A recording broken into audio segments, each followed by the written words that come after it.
দুখীয়া মানুহৰ দল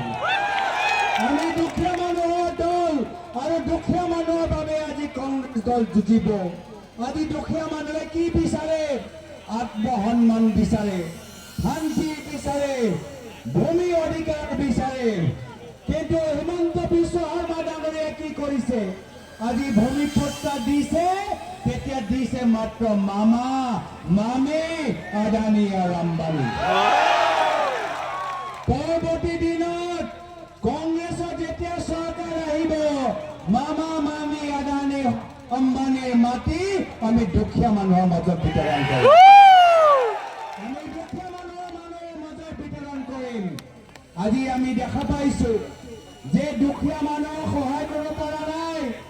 হিমন্ত বিশ্ব শৰ্মা ডাঙৰীয়া এতিয়া নিজে কৰৰপতি মুখ্যমন্ত্ৰী হৈ গৈছে আৰু সেইকাৰণে ৰাহুল গান্ধী ডাঙৰীয়া কেতিয়াবা প্ৰশ্ন কৰে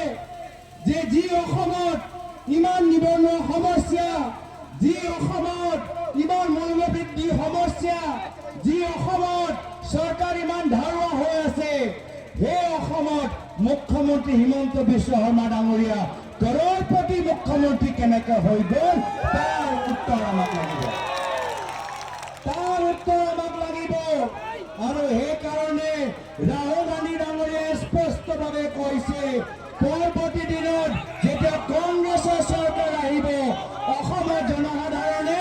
হিমন্ত বিশ্ব শৰ্মা ডাঙৰীয়াক জেলৰ ভিতৰত দেখা পাব এইবোৰ কথা নহয় এয়া মাত্ৰ ৰাহুল ডাঙৰীয়াৰ কথা নহয় এয়া কথা হৈছে সাধাৰণ অসমীয়া মানুহৰ কথা যি আজি তাৰিখত হিমন্ত বিশ্ব শৰ্মা ডাঙৰীয়া অত্যাচাৰ সহ্য কৰি আছে সেই দুখীয়া মানুহৰ